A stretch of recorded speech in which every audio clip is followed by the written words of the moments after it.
보세요. 오늘은 첫날이잖아요.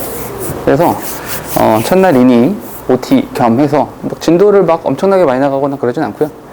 우리가 어떤 방향으로 갈 건지, 뭐 할 건지, 뭐 이런 식의 이야기들을 좀 먼저 해보도록 하죠. 그리고 각자 내가 다닐 학교, 뭐 청량고라든지 경희여고라든지 어떤 특성이 있는가, 그래서 대비를 좀 어떻게 해야 되는가, 뭐 이런 이야기들로 좀 채워보도록 할게요. 학교별로 소개를 좀 하고 그런 다음 이야기를 좀 하도록 하죠.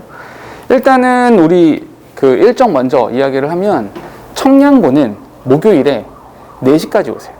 오늘 이야기할 거는 청량고를 먼저 좀 간단하게 이야기하고, 청량고에 대한 이야기 먼저, 그런 다음에 경희여고에 대한 이야기도 좀 하고, 그리고 각자 기출문제들이 어떻게 출제가 됐었는지, 또 그에 따라서 내신 대비가 어떻게 진행이 되는지, 뭐 이런 부분들에 대해서 짤막하게 이야기를 좀 하도록 할게요. 그런데 먼저 우리가 좀 생각해야 되는 게, 우리가 어쨌거나 요거 내신에 대한 이야기를 할 거잖아요. 이렇게 이런 게 있어요. 우리가 영어 수업 같은 경우에 사실은 수능에 대한 수업을 진행을 하기도 하고요, 내신에 대해서 수업을 진행하기도 해. 여기서는 우리 학원에서는 수능 수업도 하고 내신 수업도 하고 이렇게 연계돼서 좀 이야기를 하는데, 생각해 보면 수능 수업을 할 때랑 내신 수업을 할 때랑 기본적인 패턴 자체가 좀 달라요. 어떻게 다르냐? 수능 수업 같은 경우는 내가 해요. 일방적으로 내가 쭉 이끌어가고 따라와라. 그러니까 예를 들어서 빈칸 추론 문제는 이렇게 풀면 돼. 이렇게 하고 해봐. 순서는 이렇게 정하면 돼. 라고 한 다음에 해봐. 이런 식으로 내가 먼저 하고 그 다음에 해보시라. 이렇게 따라 해보시라. 이런 식으로 진행을 많이 하는데, 내신은 그와 사뭇 달라요. 왜냐하면 내신 같은 경우는 기본적인 내신의 원리는 이런 거예요. 시험 범위 안에 있는 모든 단어들은 내가 다 알고 들어간다. 시험 범위 안에 있는 모든 문장들은 내가 다 해석을 해보고 내가 다 분석을 해본다. 그러니까 이게 기본적인 패턴이 돼야 돼요. 그러기 위해서는 내신 같은 경우는 기본적으로 문장을 읽거나 지문을 분석하는 방법들은 제가 알려드릴 거예요. 근데 그에 따라서 너희들이 먼저 해보고, 그에 따라서 내가 뒤에서 이제 따라가면서 이제 진행을 하는데, 그때 빼먹은 게 없는지, 혹시라도 잊어버린 건 없는지, 그런 부분들을 꼼꼼히 챙겨서 간다. 그러니 요거는 내가 먼저, 요거는 너희가 먼저 해보고 그런 다음 확인하는 과정으로 간다 라고 하는 거예요. 그렇죠? 두 개를 나눠서 좀 이야기를 하자고요. 근데 오늘은 수능에 대한 소개를 할 건 아니고요, 내신에 대한 소개를 좀 할 거니까 한번 해보죠. 청량고에 대한 이야기를 좀 먼저 해볼게요. 나예요? 마스크 벗으면 이렇게 생겼어? 이 원래 캐리커처를 하면 좀 이렇게 잘생겨줘야 되지 않냐? 너무 나야. 아무튼 됐고요. 여기 번호 있어요. 전화번호 적어놨는데, 여기 오늘 이제 그 전에 나랑 수업을 했던 친구들도 있지만 처음 수업 듣는 친구들도 있으니까 요 번호가 제 번호예요. 그러니까 혹시라도 질문할 거 있거나 모르는 거 있으면 이쪽으로 연락 주시면 되고요. 그리고 뭐 학교에 대한 정보, 예를 들어서 부교재가 결정이 됐어, 시험 범위가 나왔어, 뭐 이런 것들이 있으면 최대한 빨리 알려주시는 게 제가 준비를 해드리는 것에 도움이 될 테니까, 내가 준비를 잘해야 너희들도 편할 거 아니야? 그죠? 이 얘기는 잠시 후에도 할게요. 자, 다음에 여기 질문은 항상 옳다라고 써놨는데, 그렇죠. 질문을 많이 하셔도 돼요. 그러니까 심지어는 내가 막 혼자 신나서 막 떠들고 있는데, 저기요 잠깐만 모르겠어요. 괜찮아요. 근데 이런 게 있어요. 이거는 명심해야 돼. 서로 간의 약속인데, 질문을 하는 사람과 질문하는 사람, 옆에 앉아있는 사람 둘 다, 양쪽을 이야기할게. 질문을 하는 사람 입장에서는 내가 이렇게 기초적인 것까지 물어봐도 돼? 돼. 괜찮아. 아주 기초적인데 내가 그냥 자연스럽게 넘어가는 부분들도 있을 거예요. 그냥 넘어가는 부분인데 그 부분에 대해서도 난 잘 모르겠는걸? 다시 설명해줘. 괜찮아. 그래서 온 거예요. 학원에서 야, 넌 그것도 몰라? 이 바보야? 이렇게 하면 나쁜 사람이에요. 오케이? 그 사람은 욕할 뻔했어요? 아무튼 그런 사람이야. 그러니까 질문해도 괜찮다. 얼마든지 질문해도 괜찮아요. 내가 수업하고 있는 걸 끊어도 괜찮아요. 상관없어요. 그러니까 질문을 많이 하시고, 또 한 가지, 질문하는 사람 입장에서 내가 이런 기본적인 것까지 물어보면 옆에 있는 친구들이 불편해하지 않을까? 아니야. 걔도 몰라. 걔도 모르는데 아는 척하고 앉아있는 거야. 그러니까 내가 용기를 내서 물어봐 주면 옆에 있는 친구들이 오히려 고마워할 거다. 그러니까 오히려 더 질문을 많이 하시라. 괜찮다 라는 거고요. 또 한 가지, 질문하는 사람, 옆에 앉아있는 사람들의 입장이 쟤는 저런 것까지 물어봐. 진짜 난 저거 아는데 쟤는 저런 거 모르나 보네? 라고 생각을 하시면 그 사람은 우리 반에 있으면 안 돼요. 그런 정신 상태와 그런 마음가짐을 가지고 있으면 이 반에 있지 마세요. 왜냐하면 기본적으로 함께 공부하는 거야. 나 혼자 잘났다고 지지고 볶고 한다고 잘 되는 거 아니거든요. 오케이? 우리가 다 함께 좋은 결과를 얻고 다 함께 잘 되자고 이렇게 앉아 있는 거니까 들으셔야 돼요. 옆에 친구가 물어보는 것에 대해서 혹시라도 오늘 이 사항에 대해서는 내가 난 지금 아는데 저런 것도 물어봐 라고 건방 떨다 할지라도 또 다른 질문에 대해서 내가 모르는 것일 수도 있어요. 그러니 누군가가 질문을 하면 혹시 나도 저것을 제대로 알고 있는지에 대한 확인 과정으로 확인하셔야 된다. 그렇게 여기시는 것이 맞아요.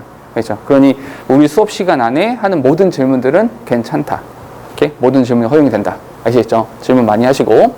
그리고 전화번호 알려드린 거는 이제 마찬가지 맥락인데 꼭 수업 시간 안에서만 질문을 하시는 건 아니에요.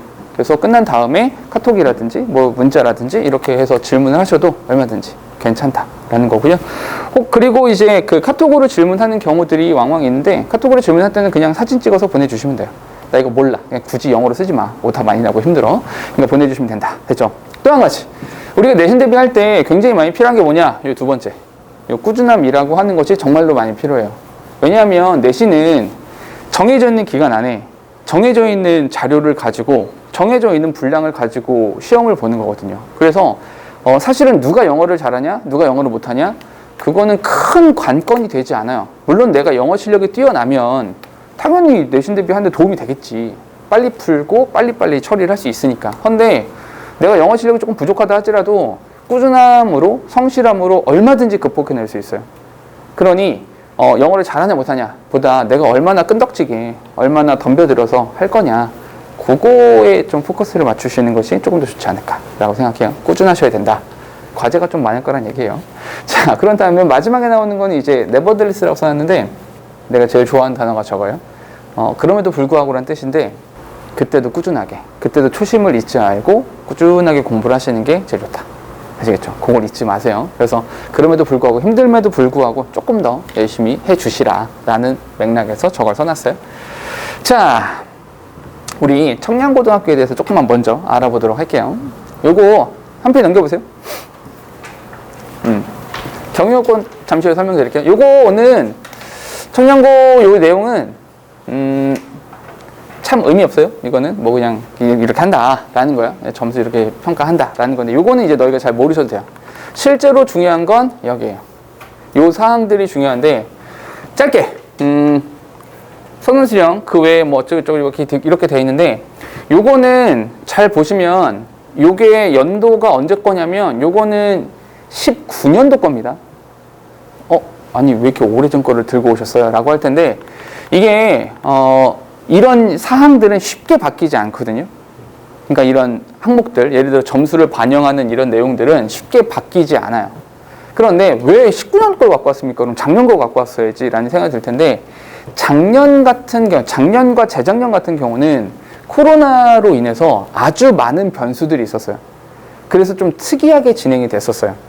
그런데 19년도에는 코로나가 없던 시절이거든. 그때에는 이렇게 진행했어요. 선언수령이 있었어요.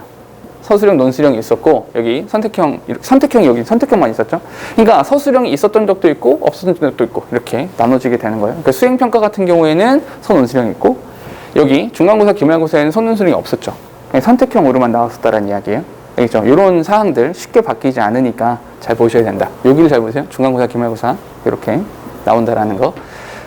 비중이 이렇게 있어요. 이 비중은 이렇게 여기 60이 되는 거고요. 여기가 40이 돼요.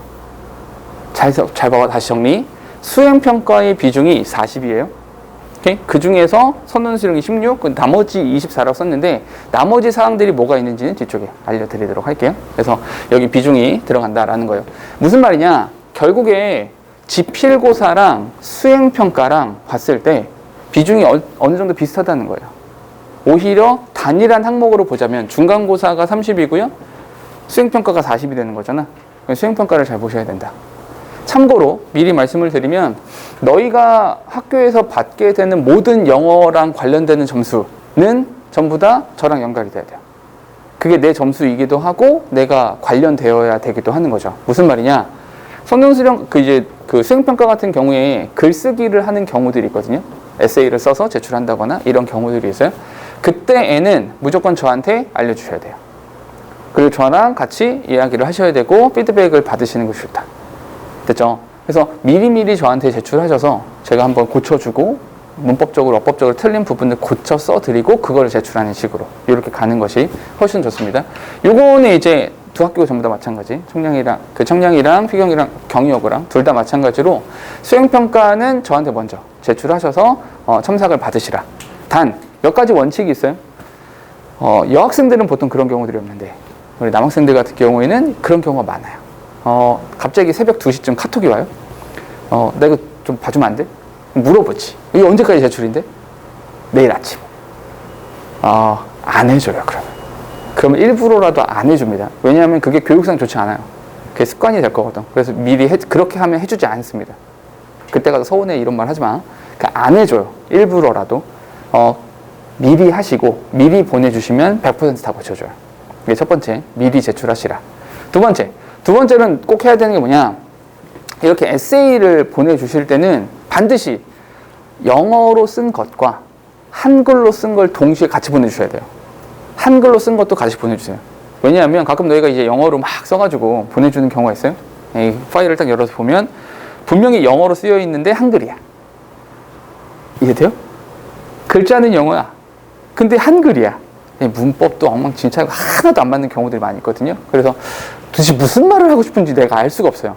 그러니까 반드시 한글본도 같이 보내주셔야 하고 싶은 말이 이거였는데 요 따위를 썼구나. 고쳐드릴 수가 있어요. 알겠죠? 그러니까 미리 저한테 보내주시기 바래요. 밑에 조금만 내려가서 보도록 하면 요거는 이제 보세요. 요거 쓰기가 있고요. 말하기가 있어요. 보통 쓰기랑 말하기 두 가지가 다 있습니다. 퀴즈도 있다고 하는데 이건 수시로 보는 거니까.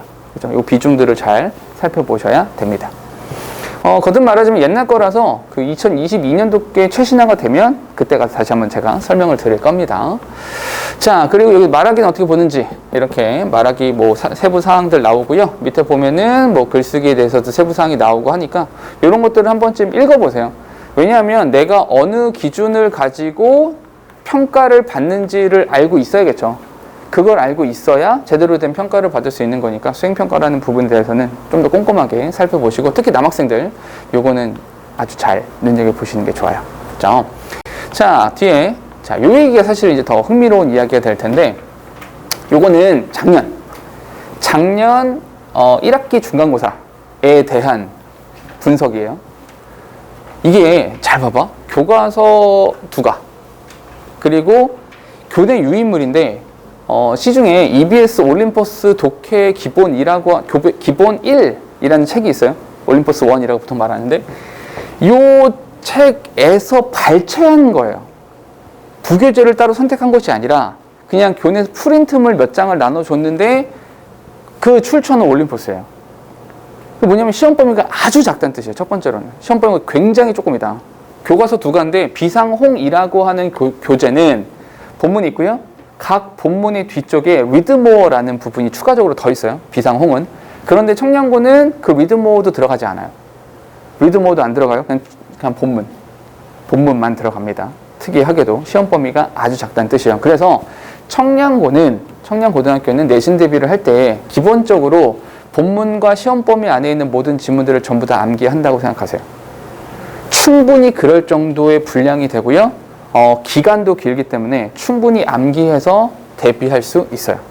오케이? 그러니까 그렇게 준비한다. 기본적으로 내가 다 외운다라고 생각하시면 됩니다. 근데 드립다 암기부터 하는 건 아니에요. 오케이? 하나 알아두시고 요거 1, 2과입니다. 그리고 8주문밖에 안 들어갔었어요. 그런데 특이한 점이 있어요. 청량고는 요걸 잘 아셔야 되는데 1번부터 5번까지가 리스닝이에요. 1번부터 5번까지 리스닝 시험이 있습니다. 리스닝의 출처가 어디냐? 리스닝의 출처는 각 교과서의 앞부분에 리슨 앤 스픽이나 뭐 이렇게 랩업이나 이런 부분들이 있어요. 시험 범위에 들어가는 그 리스닝 부분이 시험 범위에 들어가요. 청량고는 특이하게 그렇게 들어갑니다. 그래서 그 리스닝 파일을 가지고 편집을 해서 따로 시험을 보는 거예요. 그 모든 그 리스닝 파일들은 제가 다 가지고 있어요. 그리고 우리가 내가 먼저 그걸 가지고 문제를 만들어 놓은 것들도 있어요. 그러니까 걱정하지 마시고. 그리고 이것도 다 진도 나갑니다. 리스닝 스크립트에 대한 지문들도 전부 다 진도를 나가니까 크게 걱정하실 필요는 없고 다만 리스닝이 들어간다. 그리고 시험 때 임박해서는 우리가 단톡방이 만들어져 있을 텐데 그 단톡방에다가 리스닝 파일 제가 다 올려드려요. 미리 다 올려드리니까 몇 번 들어보고 이제 시험 보시면 뭐 여기서 실수만 안 하면 전부 다 맞출 수는 있을 겁니다. 자, 문제는 줄여보니까 봐봐, 이게 교과서가 엄청나게 많이 들어가요. 아무래도 시험 범위 자체가 작기 때문에 교과서의 비중이 78%예요. 거의 다 교과서에서 나온다라고 생각하시면 됩니다. 그리고 밑에 쪽에서 이렇게 내려가 보시면 교내 유인물 올림포스에서 문제가 나오기는 하는데 그렇게 어렵지 않을 거예요. 어느 정도 준비만 조금 하면 풀 수 있다. 청량고에서 나왔던 실제 문제예요. 자, 봐봐. 요렇게까지만 먼저 해줄게. 지금 보면 A 보니까 동사랑 관련되는 겁니다. B도 마찬가지로 동사와 관련되는 겁니다. 그런 다음에 여기도 마찬가지 C도 동사랑 관련되는 것이고요. D도 동사랑 관련되는 것이고요. E도 동사랑 관련되는 거죠. 이 문제는 내가 조작한 게 절대로 아니에요. 실제로 문제가 이렇게 출제된다는 거예요. 그러니까 문법에서 대부분이 뭐? 동사랑 관련되는 거. 동사랑 관련돼서 문제가 출제가 된다라고 하는 거예요. 자, 답 써보세요. 정답부터 알려드리면 여기 그리고 여기 두 개예요. 이렇게. 일단 하던 대로 한번 해볼게요. 하던 대로. 근데 A는 A 부분에다가 별표 하나만 쳐주세요. 여기는 A는 별표 하나 쳐주시고요. 이거는 딱 내신에서만 이렇게 나와요. 수능에서 이렇게 안 나옵니다. 수능에서 이렇게 안 내고 내신에서 이렇게 내는 건데 이건 좀 이따 설명할게요. 그러니까 특이한 녀석이니까 약간 좀 이따 설명해 드리고요. 얘 먼저 볼게요. B를 먼저 보니까 생각해보면 realized 동사가 되고요. has가 동사가 되는 거죠. 동사가 두 개다. 동사 두 개니까 접속사가 필요하다라는 건데 이거 동사 두 개니까 접속사 여기 대 이렇게 나와 있어요. 됐죠? 여기 대부터 여기까지 여기까지 이렇게 한 덩어리가 됩니다. 되셨어요? 그래서 동사 맞아요. 동사가 두 개, 접속사가 하나이기 때문에 동사 맞습니다. 동사가 맞으니까 수태 시제를 따졌어야 되는 건데 주어가 지금 green이라고 단수로 나왔잖아. 그래서 has 괜찮아요. 그 녹색이 많은 색조를 갖는다.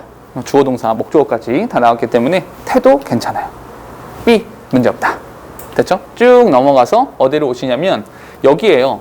C를 보니까 제일 먼저 어디서부터 봐야 되냐면 So I experimented with various shades of green and eventually I found that a deep green helps me look great. 이렇게요. 동사가 지금 3개, 접사가 2개가 필요한데 제일 먼저 so 여기 하나 있고요. 그런 다음에 여기 대시 하나 있어요.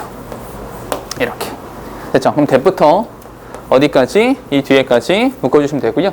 이렇게 하다 보니까 a deep green 이거 주어가 되고요. 동사가 되기 때문에 얘가 동사가 될 수는 없어요. 괜찮습니까? 오케이? 동사 아니야. 동사 아닌데 help가 무슨 동사? 요 help가 준사역 동사가 되는 거죠. 준사역 동사 나왔으니까 마찬가지로 목적어 명사 나오고 목적 보호 자리에 원형 부정사라는 형태를 써준 거죠. 아까랑 똑같은 구문. 괜찮다. 오케이? 문제 될 거 없다. 여기를 보니까 was라는 형태가 나왔는데 마찬가지로 if you like a certain color, you can try various shades like I was. 한 다음 and find one that matches you. 이렇게요. 됐죠? 동사가 지금 하나, 둘, 셋, 넷, 5개씩 나왔어요.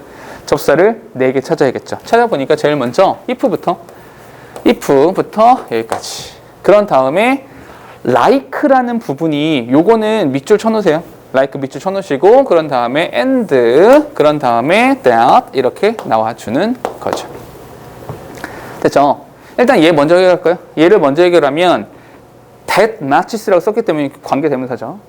주격 관계대명사. 관계대명사가 주격으로 나오면 선행사와의 수일치가 이루어져야 되거든요. 그래서 얘는 원과 matches가 수일치. 이렇게 문제될 거 없다. 괜찮다. 됐죠? 또 한 가지. 여기가 좀 특이해요. 이 부분이 아마 조금 괜찮나? 라는 생각을 했을 텐데 참고로 like라고 하는 단어는 접속사가 없습니다. like를 접속사로 쓰지 않아요. 원래는. 근데 뭐뭐처럼 이라 썼을 때 접속사처럼 취급을 해줘요. 사전에 뒤져본 접속사가 나옵니까? 그러진 않아요. 그냥 접속사 취급을 해주는 거예요. 그냥 허용해 준다 정도로 봐주세요. 그래서 like를 접속사라고 판단을 해줄게요. 그런데 여기서 was란 비동사가 나왔잖아. 자, 여기서 한 가지 특별한 거 추가? 한 가지를 추가해 줄게요. 이것도 내신에 거의 최적화되어 있는 건데 비동사가 나왔잖아. 그럼 우리 이렇게 해볼게요. 서윤아, 혹시 동사의 종류가 두 가지가 있었어요. 어떻게? 그렇지. 동사의 종류가 비동사 그리고 일반 동사 이렇게 있었어요. 비동사랑 일반 동사. 차이가 뭐죠? 그렇죠. 그렇죠. 그렇죠. 조금 더 쉽게 말하면 맞아요. 정확히 맞는데 조금 더 쉽게 말해보면 얘는 문법적인 역할을 지가 알아서 한다. 일반 동사는 지가 못한다. 그래서 서윤이가 말하는 것처럼 혼자서 못하니까 누가 필요하다? 도와줄 애가 필요하다. 우린 그 도와주는 애를 조동사 이렇게 불러줬죠. 그럼 얘를 가지고 시험 문제를 출제하는 것은 이렇게 출제가 될 수 있습니다. 너 비동사를 쓸 거니 조동사를 쓸 거니 이렇게 나올 수 있어요. 이렇게 시험 문제가 출제가 되면 비동사냐 조동사냐 이렇게 출제가 되면 문제 푸는 요령은 무조건 이렇게 보세요. 너 누구를 대신해 주니? 누구를 대신해 주는 거냐 이렇게 찾으시면 돼요. 됐어요? 비동사를 대신하니 비동사 쓰세요. 일반 동사를 대신하니 조동사를 쓰세요. 이 문장은 다양한 색조를 시도해 볼 수 있습니다. Like I was. 내가 그랬던 것처럼. 그럼 내가 뭐 했던 것처럼? 내가 시도했던 것처럼. 이렇게 되는 거죠. 됐어요? 그럼 누굴 대신한다? 여기서의 try라고는 일반 동사를 대신한다. 그러면 was가 아니라 did라는 형태를 써줘야지 맞다. 됐죠? 오케이? 그래서 정답은 일단 D가 틀렸고요. E는 맞죠? 그럼 이제 A를 좀 봐야 되는데 A는 약간 특이해요. 요거는 특이한 너무 그럼 특이한 거는 그럼 우리가 어떻게 찾아냅니까? 내신 대비할 때 다 말씀드립니다. 이런 거 다 체크해 드려요. 걱정하지 마세요. 자, 요거는 일단 be used라는 표현을 딱 보자마자 이건 제가 한번 말씀드린 적 있었는데 우리 수업 들었던 친구들 있죠? 기억나세요? 이거? 내가 어떻게 알려줬었냐면 이렇게 알려줬었어. 그냥 used가 있고요. be used가 있습니다. 이렇게 나눠서 알려드렸어요. 문제풀이 방법 그대로 하시면 됩니다. 첫 번째, 가장 먼저 뭐였다? 첫 번째로는 비동사가 있니? 비동사가 없니? 비동사가 있니? 이렇게 먼저 하라 그랬습니다. 비동사가 없으면 얘는 뭐다? 조동사다. 조동사니까 뒤에다 뭘 써라? 동사의 원형을 써라. 조동사니까 동사의 원형 쓰는 거죠. 비동사가 없다면. 근데 만약에 비동사가 있다라고 하면 2단계로 넘어가서 뭘 봐야 된다? 주어를 봐야 된다. 주어를 봐서 그 주어가 사람일 수도 있고요. 그 주어가 사물일 수도 있어요. 됐어요? 근데 만약에 그때 봤는데 주어가 사람이야. 주어가 사람이라면 뜻이 어떻게 돼요? 의미가 주어가 사람이라면 어디에 이게 중요합니다. 주어가 사람이면 어디에 익숙하다. 어디에 익숙하다라고 하는 순간에 이 to는 뭐가 된다? 자연스럽게 전치사가 되죠. 얘가 전치사가 되는 순간 뒤에다 뭘 써야 돼요? ing를 쓰거나 명사를 쓰거나 이렇게 바뀌어야겠죠. 그런데 주어가 사물일 수도 있어요. 주어가 사물이 되면 의미가 어떻게 바뀐다? 사용되다. 이렇게 바뀝니다. 사용되다. 그럼 이 to는 뭐겠어요? 뭐뭐 하기 위해. 뭐뭐 하기 위해서라는 의미가 되죠. 그럼 뭐뭐 하기 위해서니까 이 to는 뭐겠어요? 자연스럽게 부정사가 됩니다. 얘가 부정사가 되는 거니까 뒤에 뭘 써야 돼? to 다음에 동사의 원형이란 형태를 써준다. 됐어요? 이거 그대로 나옵니다. 오케이? 학교 수업할 때 이거 그대로 알려드릴 거예요. 오케이? 그러면 예를 볼게요. 일단 비동사 있어요. 만약에 이 문법이 제대로 적용이 됐었으면 비동사가 있는 상태에서 I를 썼잖아. 주어가 사람이란 말이야. 그럼 어떻게 됐어야 돼? 비동사가 있는 경우에서 주어가 사람이었어야 되잖아. 그럼 의미가 어떻게 돼? 어디에 익숙해지다가 됐어야 돼. 그러면 to 뒤에 뭐가 나왔어야 돼? ing가 나왔어야 돼. 그죠? 근데 뒤에 뭘 썼니? avoid라는 형태 이렇게 나왔단 말이야. 됐어요? 아니 그러면 해석해보면 avoid 하기 위해서 내가 사용되었다? 이상하잖아. 말이 안 돼요. 그죠? 그럼 뭐다? 얘가 필요 없었던 거예요. 비동사가 없어졌어야 되는 거죠.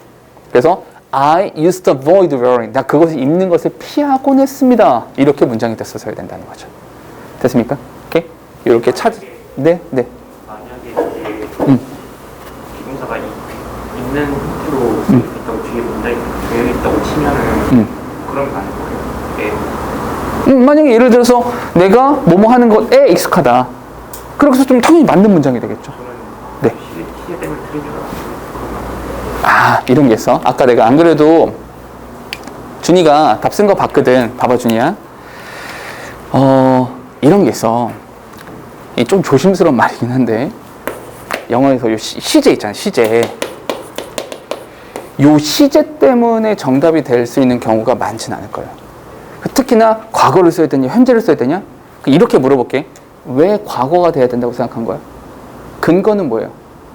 뭔가 앞에 과거가 있는데 그런 그죠? 그렇게 되는 경우는 거의 없어요. 특히나 수능에선 없어요. 모의고사, 수능 모의고사는 없어요. 그런 경우 없고, 내신에서는 그나마 조금 그런 경우가 있긴 할 건데, 그걸 우선순위로 잡으실 필요는 없어요. 전혀. 됐어요? 오케이? 나중에 보면 또 이야기 나올 겁니다. 되셨죠? 자, 잠깐만 여기 보세요. 결국에 이런 거예요. 문법 문제라고 하면 문법 문제에 대한 풀이가 지금 이제 아까 한 문제, 지금 한 문제, 두 문제를 풀었는데 지금 전부 다 풀이가 비슷해요. 자, 첫 번째로 뭐 해야 돼? 두 번째로 뭐 해야 돼? 이런 경우엔 뭐 해야 돼? 저런 경우는 뭐 해야 돼? 보기가 이렇게 나왔어? 이렇게 풀어. 저렇게 나왔어? 저렇게 순서대로 가야 돼. 다 이런 얘기야, 그럼. 이런 이야기라고요. 이해되십니까? 문법을 이렇게 하자는 거예요. 한 가지. 첫 번째로 오늘 인트로 OT에서 첫 번째로 해주고 싶은 이야기가 뭐냐. 우리가 문법 문제를 풀 때 대부분 우리는 그러니까 읽는 것에 되게 익숙하거든요. 그리고 여기 있는 친구들이 대부분 영어를 어느 정도는 우리보다 알파벳은 다 알잖아요. 이제 어느 정도 하는 거잖아, 다. 그러니까 읽는 것에 익숙해요. 그래서 그 말을 파악하고 이게 무슨 말이지? 일단 해석부터 들이대가지고 이제 영어 문제, 문법 문제를 접근하는 경향이 되게 많거든요. 그러면 안 돼요. 그렇게 먼저 접근하시면 오류가 생길 수 있는 가능성이 되게 많아요. 그러지 마시라. 첫 번째. 두 번째는 중학교 때는 우리가 중간고사, 기말고사 볼 때 어떻게 시험을 보냐면 이렇게 공부를 해요. 문법을 이렇게 공부해요. 무슨 말이냐? 중학교 때는 시험이 한 챕터에 문법이 2개씩 나와요. 그래서 한 챕터에 2개를 쭉 깊숙하게 공부하면 돼요. 한 100문제씩 풀어보는 거죠. 이렇게만 해도 어느 정도 점수가 나와요. 근데 보세요. 시험 범위가 어디 있어? 문법 시험 범위가 없잖아요. 그냥 대뜸 찾아라. 고쳐봐. 뭐가 틀렸어? 뭐가 맞아? 이런 식으로 물어본단 말이야. 그럼 문법 문제를 푸는 태도 자체가 깊숙하게 들어가겠다가 아니라 넓게 보겠다. 혹시 이 부분에 적용되나? 아니면 여기에 적용되나? 진짜 동사야? 가짜 동사야? 가짜 동사야? 그럼 뭐야? 그 중에서 뭐야? 이런 식으로 넓게 봐야 돼요. 모든 가능성들을 열어놓고 보시는 것이 맞다. 고등부 와서의 문법 문제들은. 그래서 태도를 조금 바꾸셔야 된다. 한 가지 이제 이야기 꼭 해주고 싶은 것은 결국 우리가 문법 문제를 풀면서는 이렇게 할 거야. 이건 경우의 수가 몇 가지가 있어. 이럴 수도 있고 저럴 수도 있어. 그럼 증명을 하나씩 해가는 거죠. 하나씩 증명해가면서 얘는 이러니까 기각, 얘는 채택. 이런 식으로 문법 문제를 최대한 논리적으로 풀어갈 거다. 해석을 먼저 들이대지는 않을 거다라는 거. 오케이? 그렇게 접근해 주셔야 되고, 너희도 문제를 풀면서 최대한, 그러니까 익숙하지 않을 수는 있어요. 아직은. 근데 풀면서 자꾸만 이거는 왜? 아까 내가 물어봤던 것처럼 왜? 왜 이게 아니지? 왜 이거지? 이런 식의 질문들을 많이 해주셨으면 좋겠다. 스스로도. 아시겠죠? 오케이? 이게 첫 번째 문법과 관련해서 해주고 싶었던 이야기고요. 한 페이지 넘겨볼까요? 넘겨보시면 그 뒤에 how to parse라고 된 부분이 있거든요. 우리 문법에 대한 이야기를 조금 했으니까 그 다음으로는 독해에 관련되는 이야기를 조금만 해보도록 할게요. 독해랑 관련된 이야기는 그 밑에 문장인데 여기 일부러 위에 박스 남겨놓은 겁니다. 일부러 박스 둔 건데 거기다가 필기하시라고 둔 거예요. 그 빈칸에다가. 이거는 뭐냐, 제가 독해랑 관련해서는 이런 거예요. 내신 대비를 할 때는 기본적으로 시험 범위 안에 있는 모든 단어는 내가 다 알아야 돼요. 그게 기본적인 예의죠. 시험 범위 안에 있는 모든 단어는 내가 외운다. 첫 번째. 근데 참고로 일부 학교들은 영영 뜻풀이 문제가 나옵니다. 청량고등학교 영영 뜻풀이 있어요. 걱정하지 마세요. 학교에서 프린트물 나눠줘요. 나눠준 거 안에서 내니까 크게 문제가 될 거 없는데, 경희여고 같은 경우는 학교에서 프린트물 나눠주지 않은 상태에서도 낸 적이 있어요. 그래서 그건 조금 까다로워요. 근데 이게 대비를 해주는 입장에서 되게 힘들거든. 왜냐면 이건 거의 독심술의 영역이잖아. 선생님께서 이게 중요하다고 생각했을 거야. 이렇게 해야 되는 건데 내가 아직 그럴 능력은 없어요. 그건 안 될 거라서 영영 뜻풀이를 어떻게 접근하는지 정도까지는 알려드릴게요. 그래서 그리고 이제 중간중간에 조금 어려운 단어들은 제가 정리를 해서 드리기는 할 건데, 그거는 좀 대비력을 이제 좀 미리미리 키워두실 필요가 있다. 그래서 변형 문제는 몇 문제 드려보긴 할 겁니다. 내신 대비하면서 참고로 알아두시고요. 다시 와서, 첫 번째, 시험 범위 안에는 모든 단어는 내가 암기하는 거예요. 이게 당연한 겁니다. 첫 번째로. 두 번째, 시험 범위 안에는 모든 문장들은 내가 직접 해석하는 거예요. 수업 다 해드릴 거예요. 해석도 다 해줄 거고요. 문장 분석 제가 다 해드릴 거예요. 그런데 내가 하는 것을 멍 때리고 구경해봤자 아무짝에 쓸모없어요. 너희가 직접. 계속 말하자면 너희가 먼저 해보시고 뒤따라 오시는 거예요. 내가 뒤따라 가는 거예요. 아시겠죠? 오케이? 그러니까 너희가 먼저 해야 된다. 그러면 우리 먼저 뭘 하라는 거냐? 내가 먼저 해보라는데 뭘 하라는 거냐? 제가 너희들한테 뭘 시킬 거냐? 자, 모든 지문에 대해서, 시험 범위 안에 있는 모든 지문들에 대해서 문장을 분석해 보세요. 문장을 분석하세요 라고 요구를 할 거예요. 진도 나가기 전에 미리미리 너희가 해오셔야 됩니다. 특히나 경영요구 같은 경우는 시험 범위가 많잖아. 그러니까 내가 교재는 미리 드릴 건데 그거에 대해서 미리미리 해오셔야 돼요. 아시겠죠? 오케이? 한번 봐봐. 문장 분석을 하는 거야. 근데 문장이라고 하는 것을 분석할 때 가장 먼저 찾아야 되는 게 있다. 문장에서 가장 중요한 거. 보경. 문장에서 가장 중요한 게 뭐야? 문장을 봤을 때 가장 중요한 거. 에이, 아니지. 동사가 더 중요하죠. 항상 동사 기준. 그러니까 동사의 왼쪽에 주어가 나오는 거니까 첫 번째, 무조건 동사를 찾으세요. 모든 문장에 대해서 항상 동사를 먼저 찾으셔야 돼요. 그럼 동사를 어떻게 찾습니까? 동사를 찾는 요령은 뭔가요? 라고 한다면 아까도 말했던 것처럼 동사는 반드시 시제를 가지고 있을 거예요. 시제를 가진 녀석을 찾으면 걔가 동사가 될 거예요. 이걸 먼저 찾으세요. 두 번째, 동사를 찾고 나서 동사의 왼쪽에, 보경, 동사의 왼쪽에 누가 나와야 돼? 안 들려? 좀만 크게.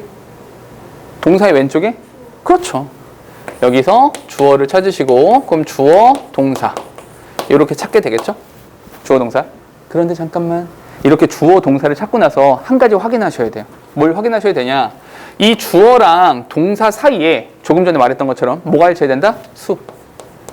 가 일치해야 돼요. 또 하나 뭐가 일치해야 돼? 도 일치해야 돼요. 주어랑 동사 사이에서는 수와 태라고 하는 것이 반드시 일치해야 된다. 첫 번째, 꼭 중요합니다, 이거. 그런 다음. 근데 이렇게 세보니까, 내가 주어, 동사를 쭉 세보니까, 동사가 여러 개네. 동사가 여러 개면, 지수, 동사가 여러 개야? 그럼 뭐가 필요해? 그렇지. 그래서, 우린 뭘 찾아야 돼? 접속사를 찾아내야 돼. 접속사를 찾아주는 거죠. 그래서, 여기서, 아까도 나왔던 절대적인 공식이 하나 만들어주는 거죠. 어떤 공식? 영어의 한 문장 안에 주어, 동사의 개수라고 하는 것은 접속사의 개수 플러스 1이다. 그러니까 너희가 문장 분석을 한 다음에 모든 문장들에 대해서 이거를 반드시 확인해 주셔야 돼요. 주어, 동사의 개수랑 접속사의 개수가 맞는가. 이 개수를 꼭 확인하셔야 된다. 아시겠죠? 이게 되게 중요합니다. 그런데 말이야. 그런데 이 접속사가 있잖아. 요거는 암기하세요. 특히 이 부분은 암기를 하셔야지 너희가 공부하기 편해져요. 요건 암기하셔야 돼요. 민서야, 혹시 그 접속사의 종류가 우리 두 가지가 있었잖아. 어떻게 두 가지야? 종속 접속사라고 하는 것이 하나 있었고 또 하나가? 야이씨, 얼마 됐다 까먹었어. 등위 접속사. 오케이, 등위, 그죠? 등위 접속사라고 하는 것이 있고 종속 접속사라는 것이 있단 말이야. 되게 중요합니다. 꼭 기억하세요. 근데 이런 거야. 아니, 그 등위 접속사는 왜 존재하고 종속 접속사는 왜 존재합니까? 이런 식으로 접근하면 그 어떤 것도 공부할 수 없어요. 무슨 말이냐면 이런 종류가 있어. 그 종류는 암기하시는 거예요. 이해되죠? 그러니까 암기할 건 암기하시고 이해할 건 이해하셔야 되는데 그렇게 종류가 있는데 왜 그 종류입니까? 이건 이상한 질문이죠. 그 종류가 있다고요. 이건 그래서 암기하라고 하는 거야. 등위 접속사는 종류가 and, or, but 이렇게 있을 거거든. 자, 기호를 잘 보세요. 앞으로 다 우리 이렇게 표시할 거야. 등위 접속사는 제가 이렇게 세모로 표시할 거예요. 이렇게. 그리고 접속사는 노란색으로 표시할 겁니다. 이렇게 필기할 때 제가 색깔 구분을 할 거예요. 이렇게 색깔 구분할 건데 접속사는 노란색으로 표시를 할 겁니다.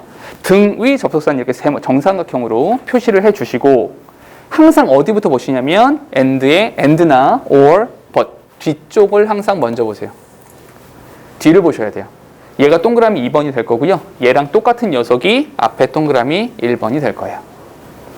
됐습니까? 그런데 잠깐만 얘들아. 여기서 and나 or이나 but이 나왔는데 노란색 세모로 표시할 때가 있을 거고 경우에 따라서는 제가 하얀색으로 그냥 세모를 표시할 때가 있을 거예요. 그럼 어떤 차이냐? 노란색으로 표시했다는 건 이 뒤에도 동사가 있고 이 앞에도 동사가 있기 때문에 이렇게 표시하는 거예요. 결국 동사의 개수랑 관련되니까.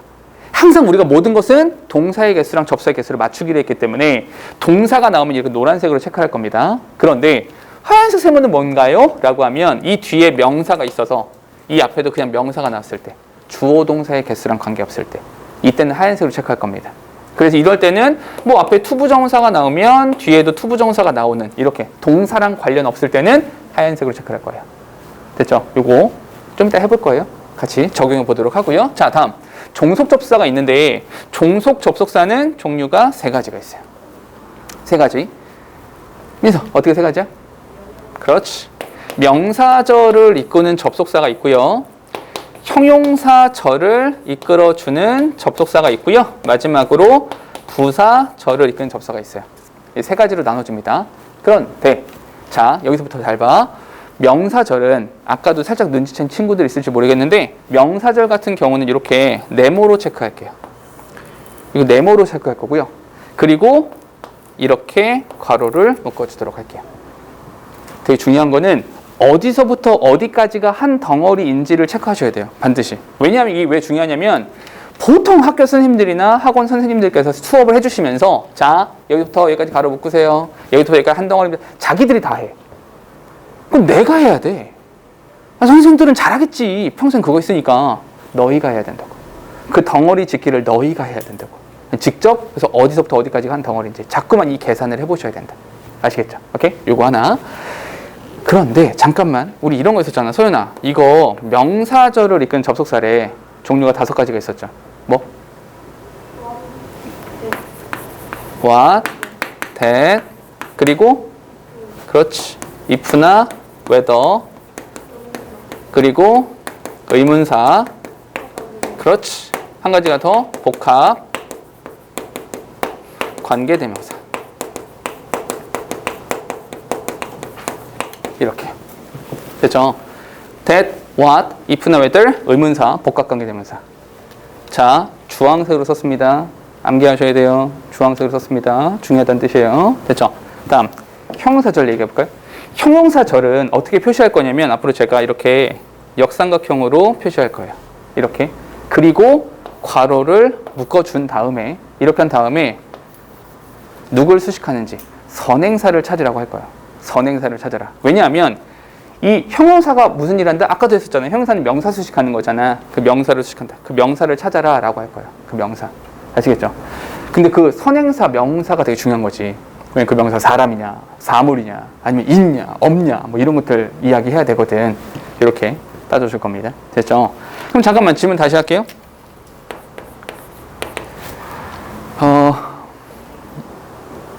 준이, 혹시 형용사절이 뭔지 알아요? 형용사절. 그러니까 주어 동사를 가진 상태에서 앞에 있는 명사를 수식하는 애. 그렇지. 그럼 관계대명사라고 하죠. 오케이? 그래서 그런 애들을 관계사라고 부를게요. 관계사. 지수, 관계사는 종류가 2가지죠. 어떻게 2가지야? 그렇지. 이게 관계대명사라고 하는 것이 있고요. 두 번째로는 관계부사라고 하는 것이 있는데 지수야 조금만 더. 관계대명사 혹시 공식이 뭐죠? 관계대명사가 혹시 어떻게 만들어지는지 알아요? 과정? 오케이.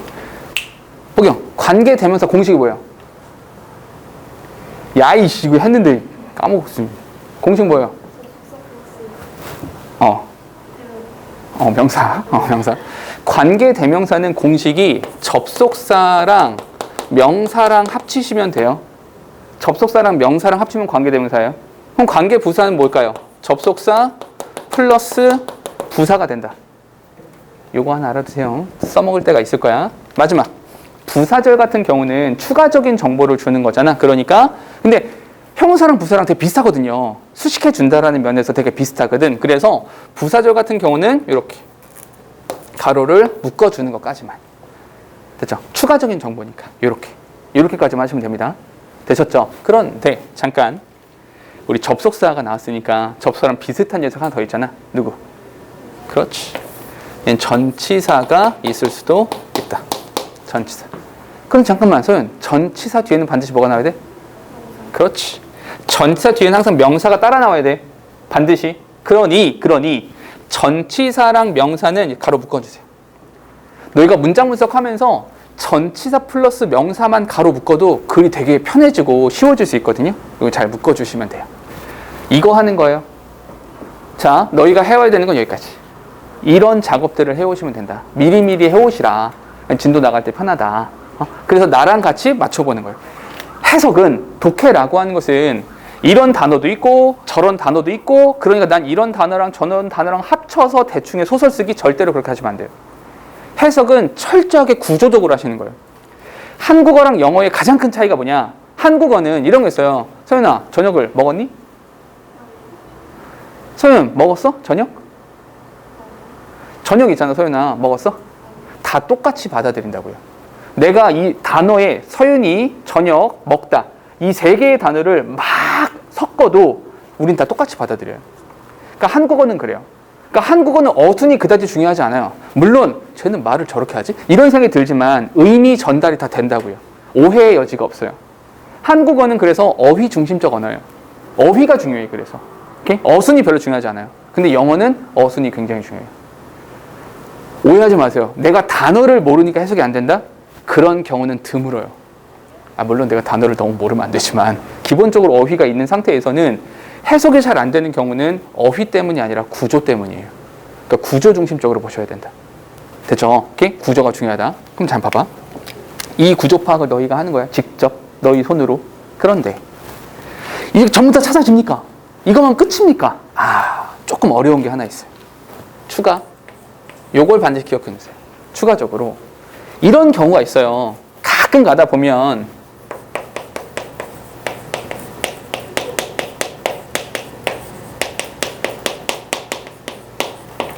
이런 경우가 있어요. 접속사가 숨어 있어. 딱 눈에 안 보여. 숨어 있는 접속사가 있죠.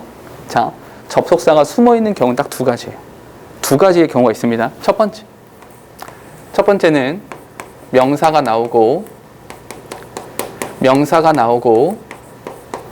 동사가 나왔을 때. 명사, 동사. 명사, 동사가 됐을 경우에 자, 접사가 숨어 있는 건데 어디에 숨어 있습니까? 라고 해보면 봐봐. 얘가 동사 확실하죠? 얘가 동사니까 그 왼쪽에 얘는 뭘까요? 주어일 거예요. 그럼 여기서 주어 동사가 새로 나왔죠? 그럼 요 사이에 뭐가 필요하다? 요 사이에 접속사가 하나 필요한 거예요. 맞습니까? 접사 하나. 그런데 주어 동사인데 이 뒤에 목적어 자리가 비어있네요.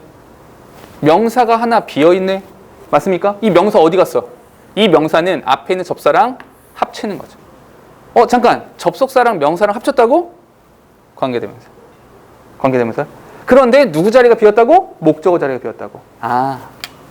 관계대명사를 생략할 수 있는 경우가 두 가지가 있죠.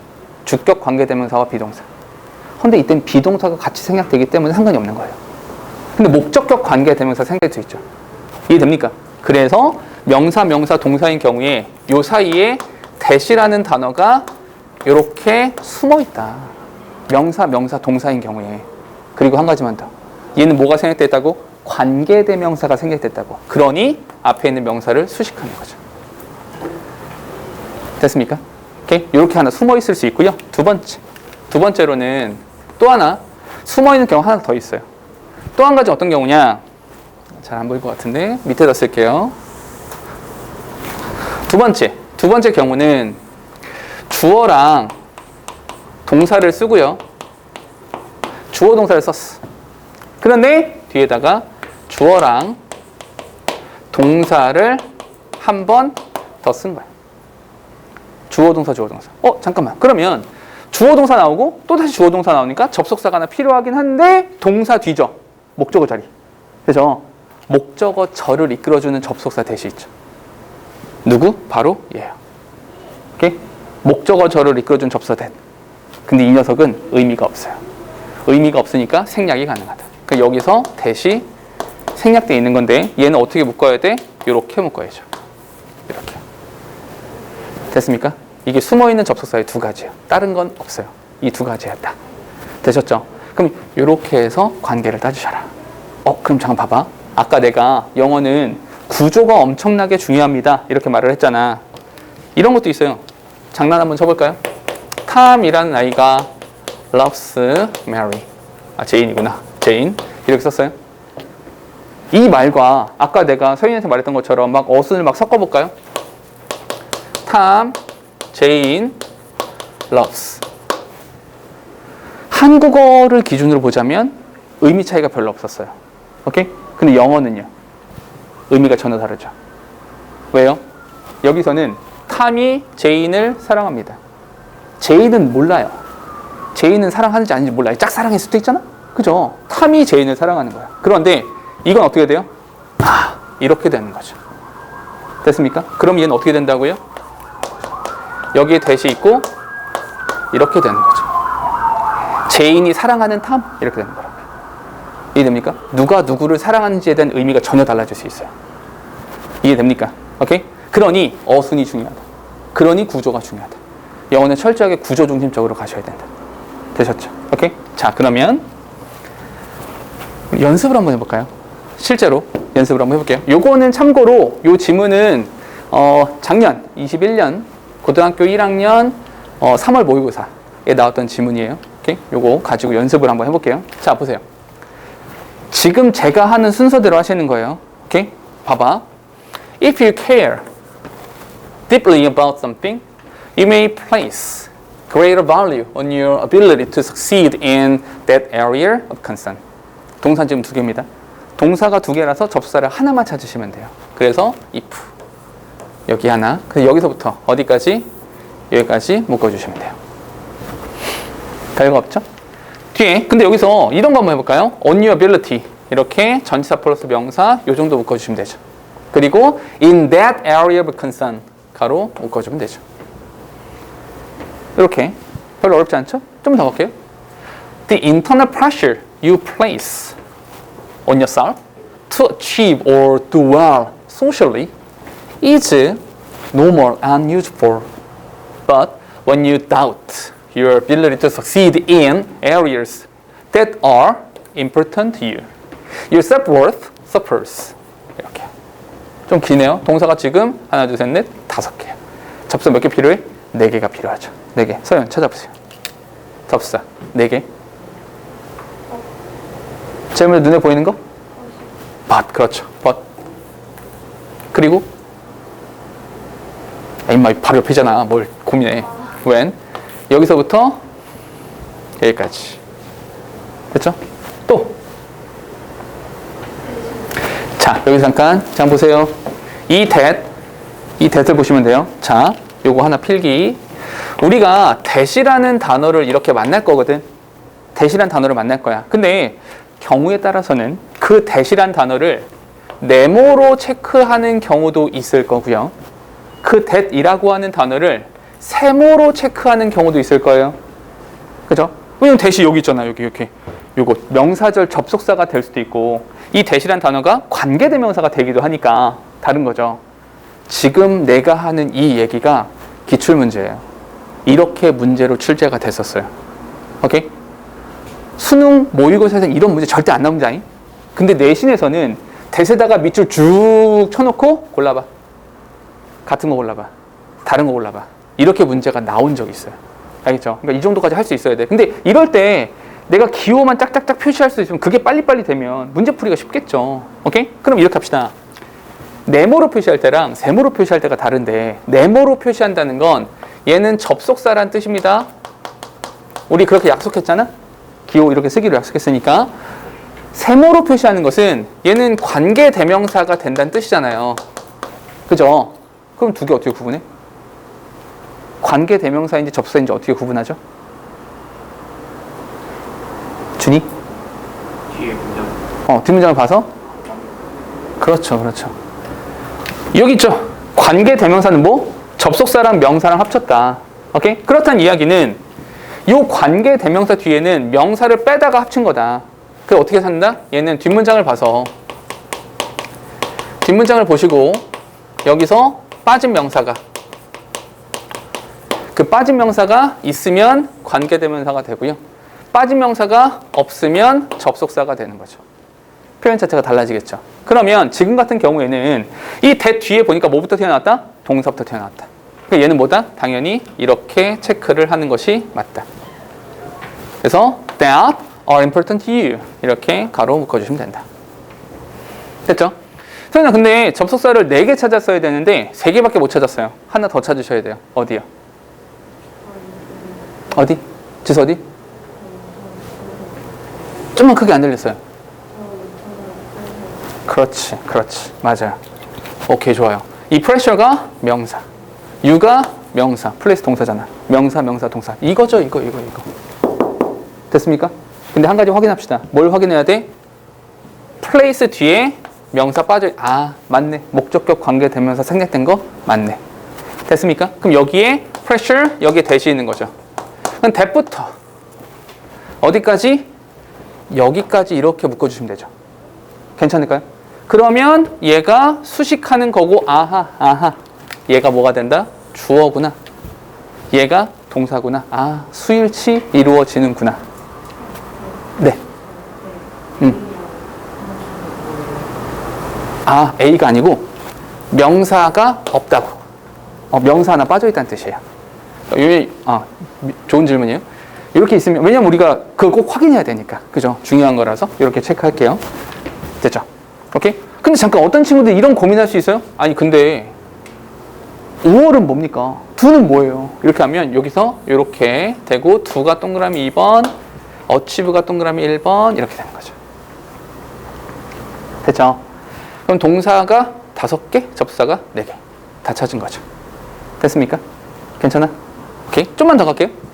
Situations are uniquely stressful for each of us based on whether or not they activate our doubt.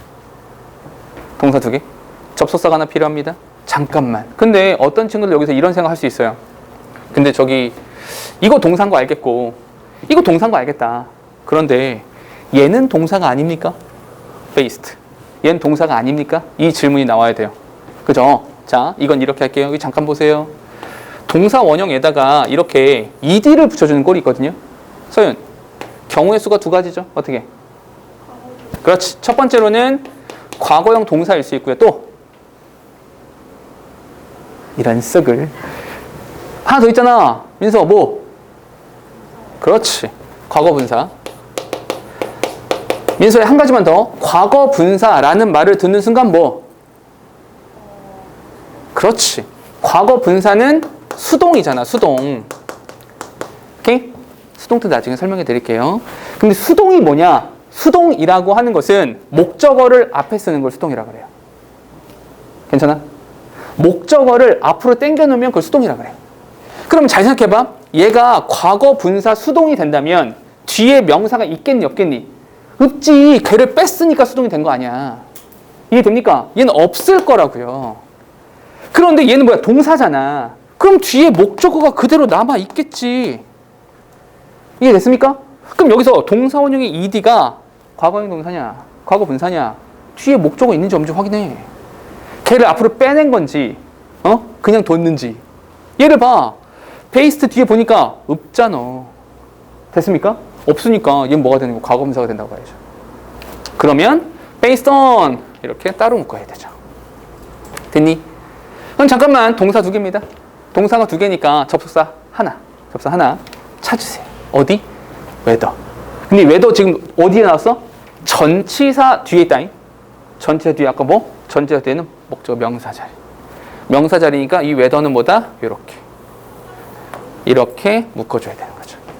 네모가 되겠죠. 여기 있잖아. 여기 if나 whether 여기 있잖아. 그죠? 그래서 whether부터 어디까지 쭉 따라가서 여기까지 간다고 합니다. 됐습니까? 자, 한 문장 더. It is 동사. Not the pressure to perform that creates your stress. 이렇게요. 동사 지금 2개. 동사가 2개니까 접속사가 하나 필요하죠. that. 뒤에 동사부터. 이렇게. 여기서부터 여기까지 묶어주면 되죠. 됐습니까? 근데 잠깐. 분석을 하다 보니 참고로 it is 그리고 that 이건 뭡니까? 강조죠. It is that 강조 구문인 거죠. 오케이? 한 문장만 더 할까요? Rather 그보다는 it is 동사 the self-doubt that bothers you 동사 2개 마찬가지로 접사는 하나 that 여기서부터 여기까지 구조가 똑같네. it is 동그라미 that 동그라미 연결 마찬가지로 강조 구문 됐습니까? 자, 뒤에 doubt causes you to see positive, neutral, and even genuinely negative experiences more negatively and as a reflection of your own shortcomings. 이렇게요. 동사가 하나예요. 다른 건 없어요. 됐죠? 다른 건 없습니다. 근데 잠깐만 여기 and가 있는데 이 and는 뭡니까? 라고 한다면 and 한 뒤를 먼저 보라고 그랬죠? even genuinely negative 이 앞에 positive, neutral positive 동그라미 1번 neutral 동그라미 2번 negative 동그라미 3번 이렇게요. 됐습니까? 오케이? 그리고 다시 한번 as가 and가 이렇게 나오는 거죠. 됐죠? 그리고 마지막 문장 when you see 동사 situations and your strength is more objectively you are 근데 잘 봐 얘들아 요건 내가 are less likely to have까지 해서 동사로 볼게요. 뭐 이렇게 길게 봅니까? are가 동사가 되면 안 됩니까? 괜찮죠? 그렇게 봐도 되는데 어차피 우리가 문장 분석을 하는 이유가 보다 해석을 조금 용이하게 하는 거잖아. 어차피 be likely to 부정사까지 볼 거잖아.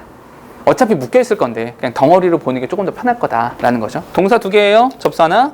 여기 when부터 어디까지? 컴마 있으니까 여기까지. 여기서의 and는 뭡니까? 이 and는 뒤에 보니까 strength is 2번, situation 1번 이렇게. 그리고 전치사 플러스 명사 가로 묶어주시면 되더라. 됐습니까? 오케이? 여기 보세요. 자, 봐봐. 독해는 이게 먼저. 우리가 수능 수업할 때 나랑 이제 1, 2월에 같이 수업했던 친구들이 있는데 겨울방학 동안에 수업한 친구들이 있는데 그 친구들 같은 경우에 우리가 수업하면서 이렇게 하지 않았죠. 1, 2월은 이렇게 하지 않거든요. 그냥 쭉 읽고 내용 정리하고 파악하고 그렇게 많이 하거든. 근데 내신 때는 좀 달라요. 내신 때는 그렇게 똑같이 할 수 없어요. 그냥 대충 읽고 이런 얘기야. 문제 잘 풀어. 이렇게 하면 안 돼요. 분석을 해야 돼요. 오케이? 내신 대비는 이렇게. 누가 꼼꼼하냐? 누가 더 치졸하게 싸울 거냐? 이 차이야. 아시겠죠? 이렇게 분석하시면 됩니다. 됐죠? 한 페이지 넘겨보세요. 뒤에 어사인먼트라고 나오고요. 한 페이지 넘겨보시면 지문이 있을 거예요. 지문이 있을 건데 각 학교의 일과예요. 오케이? 시사한의 일과, 비상홍의 일과예요. 시사한 같은 경우는 뭐 시험 범위가 나왔다는 얘기를 아까 내가 못 들어가지고 요거 집어넣었거든요. 그러니까 일단 요거로 연습하는 거니까 연습을 한번 해보시면 다음 시간에 좀 더 같이 이야기 해보도록 할 거고요. 청량도 마찬가지로 시험 범위 들어갈 거니까 분석을 해보시면 돼요. 과제는 과제는 2가지입니다. 첫 번째, 앞에 우리 문법 문제 있었죠? 문법, 기출문제. 전부 다 풀어오시면 돼요. 우리 2문제밖에 안 풀었어요. 나머지 기출문제들, 문법 문제 풀어오시면 다음 시간에 정답 맞춰드릴 거고요. 또 한 가지는 문장 분석하는 거 연습해 오시면 그거 마찬가지로 같이 다뤄보도록 할게요. 됐습니까? 자, 여기 보세요. 정리. 첫날이라서 이렇게 조금 낯설기도 할 거고요. 기존에 수업 들었던 친구들도 기존에 내가 이제 설명하고 기존에 했던 거랑 조금 다르게, 그러니까 독해 같은 경우는 조금 다르게 진행이 될 거예요. 처음 오는 친구들은 또 낯설 거고 그렇긴 할 건데 아까도 중간에 잠깐 말을 했지만 우리는 목표를 가지고 만나는 거예요. 그 일정한 목표를 가지고 만나는 거예요. 그러니 거기에 충실합시다. 나도 내가 맡은 역할에 충실할게요. 너희들도 너희가 맡은 역할에 충실하시면 돼요. 다른 건 없어요. 그냥 우리가 힘을 합쳐서 마음을 맞춰서 원하는 것들을 손에 쥐자. 그거예요. 1등급 받는 게 쉽진 않아요. 물론. 근데 아까도 말했던 것처럼 꾸준하게 준비하고 성실하게 준비하고 계획적으로 뭔가 좀 진행을 한다면 좋은 점수를 받을 수 있지 않을까 생각을 합니다. 됐죠? 여기까지 질문이에요. 여기까지. 오늘 단어 좀 따로 보지 않을게요.